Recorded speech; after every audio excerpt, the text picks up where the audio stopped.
Je viens vous présenter mon projet intitulé Développement des XA pour la détection d'interférences et l'allocation de bandes de fréquences dans les réseaux 5G basés sur O-RAN. Ce projet, réalisé sous la supervision du professeur Kim. Les réseaux 5G ont révolutionné les télécommunications, mais leur développement s'accompagne de défis comme la gestion des interférences et l'optimisation des ressources radio. L'architecture O-RAN, grâce à ses applications modulaires XApps, offre une gestion intelligente et interopérable pour améliorer la qualité de service et l'expérience utilisateur. Ce projet propose de développer des XApps pour détecter en temps réel les interférences via des métriques RF radiofréquences et allouer intelligemment les bandes de fréquences pour optimiser les ressources. Pour structurer ma présentation, voici les étapes principales que nous allons explorer ensemble. D'abord, nous commencerons par l'architecture O-RAN. Ensuite, nous aborderons le traffic steering. Après cela, nous parlerons de la gestion des interférences. Puis, nous passerons à la méthodologie. Ensuite, nous explorons la simulation. Et enfin, nous conclurons avec les résultats de simulation et la conclusion. On commence par l'architecture O-RAN. L'architecture O-RAN repose sur trois principes fondamentaux. Premièrement, virtualisation. Elle consiste à détacher les fonctions réseau du matériel sous-jacent en les déployant dans un environnement cloud. Cela permet une meilleure évolutivité et une gestion centralisée des ressources. Deuxièmement, désagrégation. Ce principe divise le réseau en composants indépendants comme le non-real-time rig, le near real-time rig et les unités CU, DU et RU. Chaque composant peut provenir de fournisseurs différents, tout en communiquant via des interfaces standardisées, favorisant l'interopérabilité. Troisièmement, programmabilité. Grâce aux XApps, les opérateurs peuvent personnaliser le comportement du réseau en temps réel, répondant rapidement aux besoins spécifiques comme la gestion des interférences ou l'optimisation des performances. En intégrant ces principes, O-RAN permet des optimisations dynamiques via le Near Real-Time Rig, des analyses stratégiques avec le Non-Real-Time Rig et une communication fluide grâce aux interfaces ouvertes A1, E2, O1. Cela rend les réseaux 5G plus efficaces, flexibles et adaptés aux défis modernes. Au traffic steering. Le traffic steering XApp joue un rôle central dans l'optimisation de la gestion du trafic utilisateur au sein des réseaux 5G basés sur l'architecture O-RAN. Son objectif principal est de garantir une distribution intelligente et équilibrée des utilisateurs entre les différentes cellules d'un réseau, améliorant ainsi la qualité de service et l'expérience utilisateur. Cet XApp utilise des politiques prédéfinies reçues via l'interface 1.1 pour prendre des décisions dynamiques en temps quasi réel. Il identifie les utilisateurs dont les performances réseau sont dégradées et évalue les options possibles, comme un transfert, handover, vers une cellule voisine offrant des meilleures performances. Passons maintenant aux gestions des interférences. La gestion des interférences est un défi majeur dans les réseaux 5G, en raison de la densité accrue des utilisateurs et de la réutilisation intensive des fréquences. Les interférences se produisent lorsque plusieurs signaux radio se chevauchent, dégradant la qualité de service et l'expérience utilisateur. Pour surmonter ces défis, les réseaux 5G adoptent des solutions avancées, comme l'utilisation de technologies intelligentes et de la gestion en temps réel des ressources radio. Dans le cadre de mon projet, l'architecture O-RAN offre un environnement ouvert et programmable, permettant de mieux gérer les interférences grâce à des XApps. Deux approches principales ont été développées. Premièrement, détection en temps réel des interférences. Une XApp de détection d'interférences identifie les utilisateurs affectés en analysant des métriques clés telles que RSLP, RSLQ et RSNL. Cela permet de localiser rapidement les zones où les interférences sont les plus problématiques.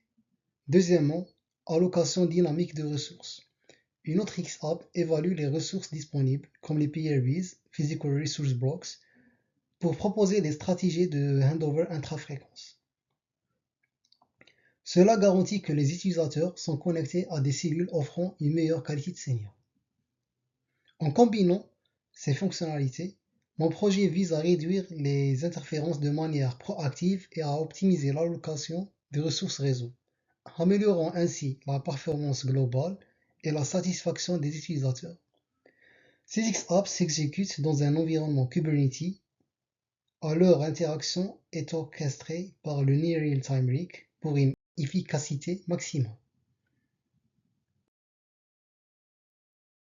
Maintenant, je vais vous présenter la méthodologie développée pour notre projet, qui vise à optimiser les performances de réseau 5G basées sur l'architecture ORAN. Notre système repose sur une série de XApps interconnectés qui détectent les interférences et réallouent dynamiquement les bandes de fréquences afin d'améliorer la qualité de l'expérience utilisateur tout en maintenant une utilisation optimale des ressources réseau. Je vais vous guider à travers chaque étape clé de ce système, en expliquant les rôles de chaque composant et leur interaction. Ce diagramme illustre les interactions entre les différentes XApps et les bases de données pour résoudre les problèmes d'interférence. Le système fonctionne comme un tout intégré, chaque bloc jouant un rôle précis dans l'analyse des données, la prise de décision et l'exécution des actions réseau. Voyons ces blocs en détail. Nous commençons par la simulation des scénarios réseau avec E2C Mixapp. Ce composant permet de recréer des interactions entre les UIs et les JNodeB pour générer des données réseau dans différents scénarios d'interférence. Par exemple, il peut simuler des situations où certaines bandes de fréquences sont surchargées ou où la qualité du signal RF est dégradée. Ces données servent de base pour l'analyse par le reste du système.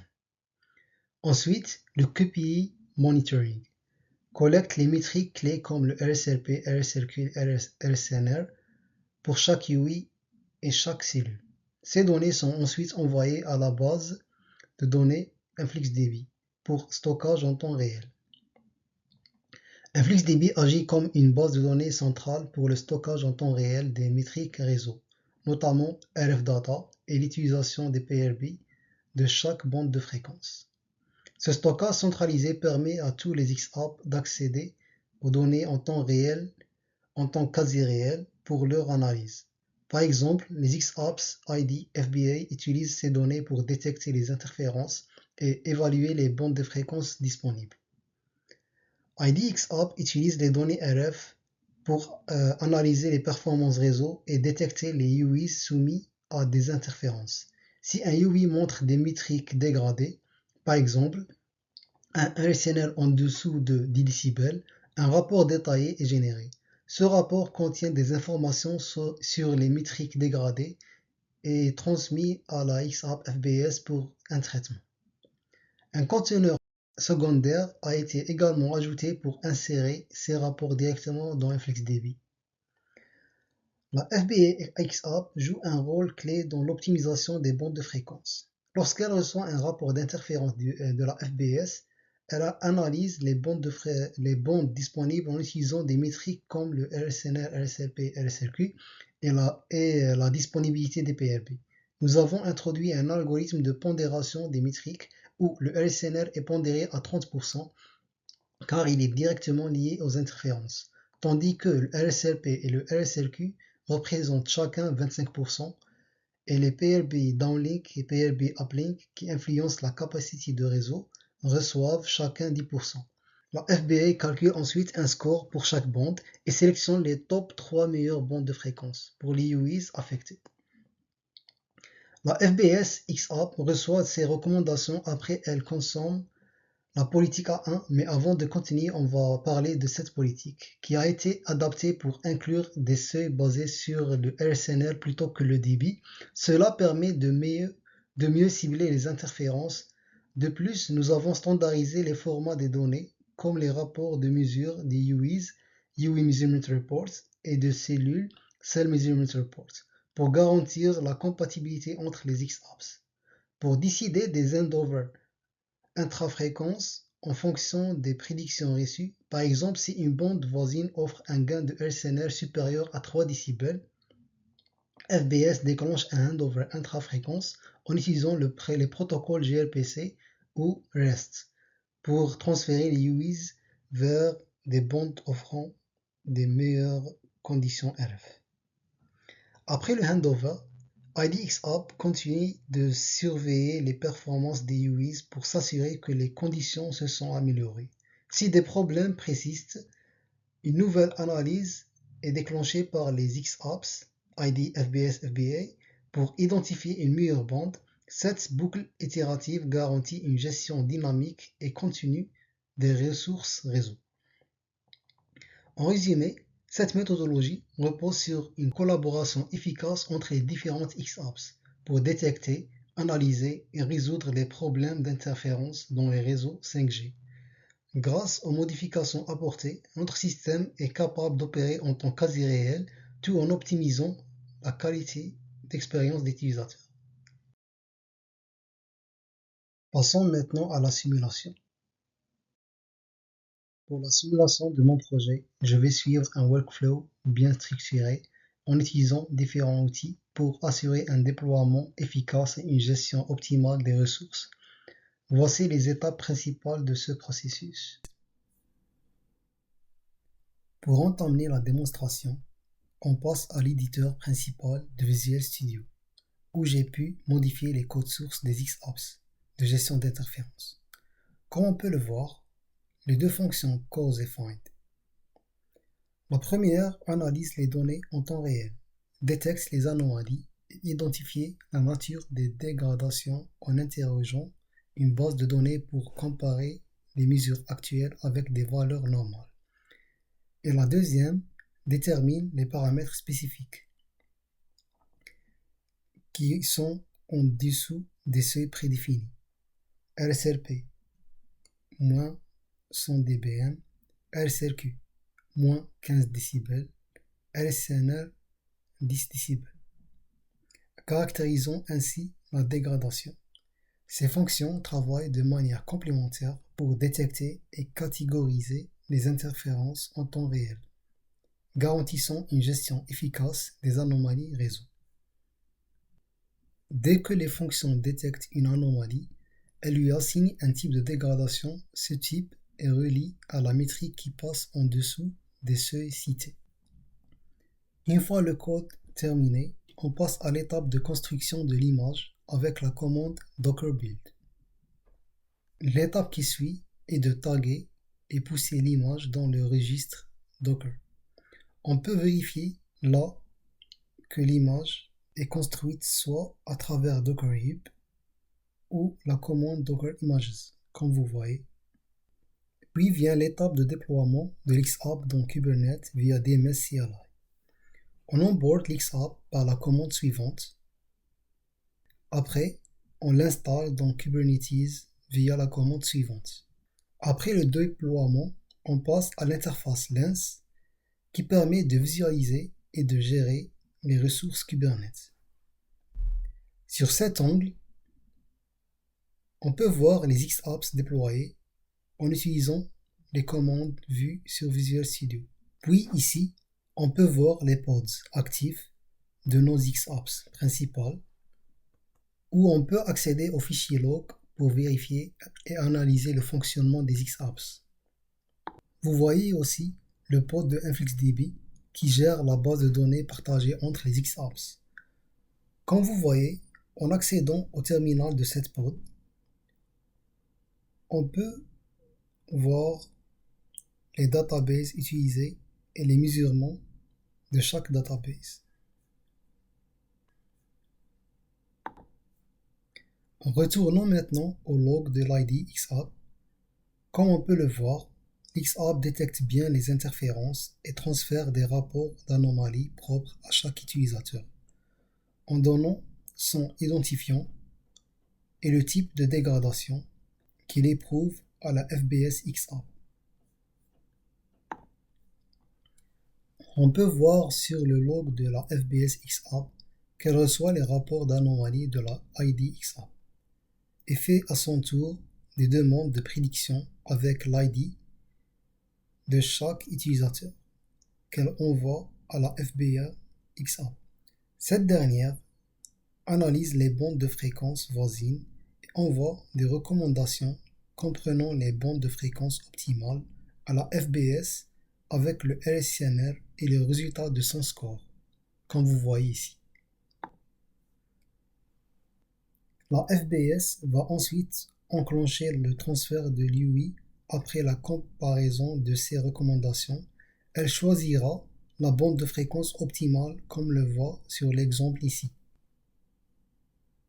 Voilà tout pour cette partie. Passons maintenant aux résultats obtenus grâce à ce mécanisme. La première figure illustre l'évolution des valeurs de LSNR avant et après le handover intrafréquence pour les UIs détectés en interférence. Avant le handover intrafréquence, les valeurs de LSNR étaient généralement faibles, indiquant une mauvaise qualité de signal. Certains UIs, comme UI6 -2 dB et UI16 -4 dB, montraient des conditions particulièrement dégradées dues à des fortes interférences. Après le handover intrafréquence, les valeurs de LSNR ont augmenté significativement, atteignant un niveau compris entre 12 dB et 20 dB pour tous les UIs. Par exemple, UI1 est passé de 5 dB à 15 dB et UI8 de 8 dB à 20 dB. Cette amélioration démontre que le système a correctement identifié les bandes de fréquence optimales, éliminé les interférences et augmentant la qualité de signal pour chaque UI concerné. Deuxième figure met en évidence les changements de les valeurs de LSLP avant et après le handover intrafréquence. Les UIs affectés par des interférences présentaient initialement des valeurs de LSLP faibles, souvent inférieures à -100 dBm. Par exemple, UI3 affichait un LSLP de -110 dBm et UI6 de -115 dBm, ce qui traduit des conditions de signal médiocres. Après le handover intrafréquence, les valeurs de LSLP ont montré une nette amélioration avec des niveaux autour de -85 dBm à -90 dBm. Par exemple, UI6 est passé de -115 dBm à -85 dBm, et UI3 de -110 dBm à -88 dBm. Bien que l'amélioration du LSLP ne soit pas aussi marquée que celle du LSNR, elle reflète une meilleure stabilité de la connexion grâce à des bandes mieux adaptées. La troisième figure présente les changements des valeurs de LSLQ qui mesurent la qualité globale du signal. Avant le handover intrafréquence, plusieurs UIs présentaient des valeurs de LSLQ très dégradées, comme UI6 -22 dB et UI16 -25 dB, indiquant des interférences sévères et une faible qualité de service.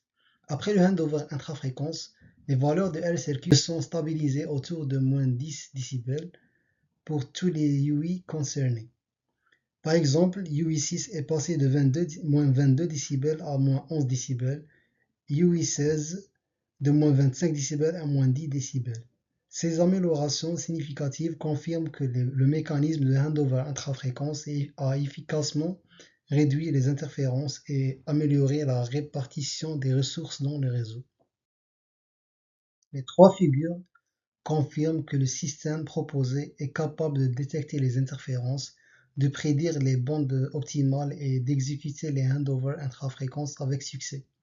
Les améliorations observées dans les métriques LSNR, SLP et SLQ montrent que la qualité du signal a été restaurée pour les UIs concernés, démontrant ainsi l'efficacité du mécanisme mis en place pour garantir une expérience utilisateur optimale dans un environnement 5G. En conclusion, ce projet a démontré la faisabilité et l'efficacité d'une gestion intelligente des interférences dans les réseaux 5G en RAN. À travers l'utilisation des 10 apps interconnectés, nous avons conçu un système capable de détecter les interférences, évaluer les bandes de fréquences disponibles et exécuter des handovers intrafréquences en temps quasi réel, tout en optimisant les conditions RF des UIs et l'utilisation des PLBs. Les résultats obtenus sont prometteurs, une amélioration notable des métriques RF avec des gains de 10 dB à 20 dB en LCNR et jusqu'à 30 dB en LCLP, une redistribution efficace des utilisateurs vers des bandes de fréquences optimales, réduisant la congestion et améliorant la qualité de service. Une expérience utilisateur nettement améliorée grâce à une gestion proactive des ressources réseau. En termes de perspectives futures, nous proposons les recommandations suivantes. Premièrement, intégrer de nouvelles X-apps, par exemple des X-apps pour la prédiction de congestion ou l'optimisation de la latence pourrait renforcer la capacité du système. Deuxièmement, étendre les tests à des environnements multicellules. Cela permettra de valider l'efficacité du système dans des scénarios plus complexes où les UIs se déplacent entre plusieurs cellules. Troisièmement, introduire des seuils dynamiques en utilisant l'apprentissage automatique pour ajuster en temps réel les seuils de décision basés sur les conditions réseau. Quatrièmement, optimiser la gestion des PRBs. Développer des mécanismes de prévision pour anticiper les congestions avant qu'elles ne se produisent. Cinquièmement, réduire les délais de réaction. Cela permettra de garantir que les handovers intrafréquents s'exécutent dans des délais optimaux pour maintenir une quality of experience élevée.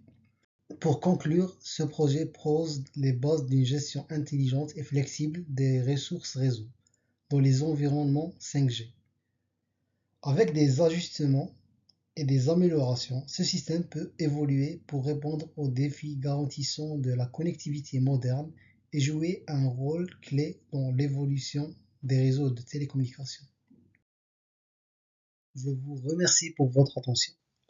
Je mets à votre disposition les ressources consultées pour l'élaboration de ce projet pour plus d'informations.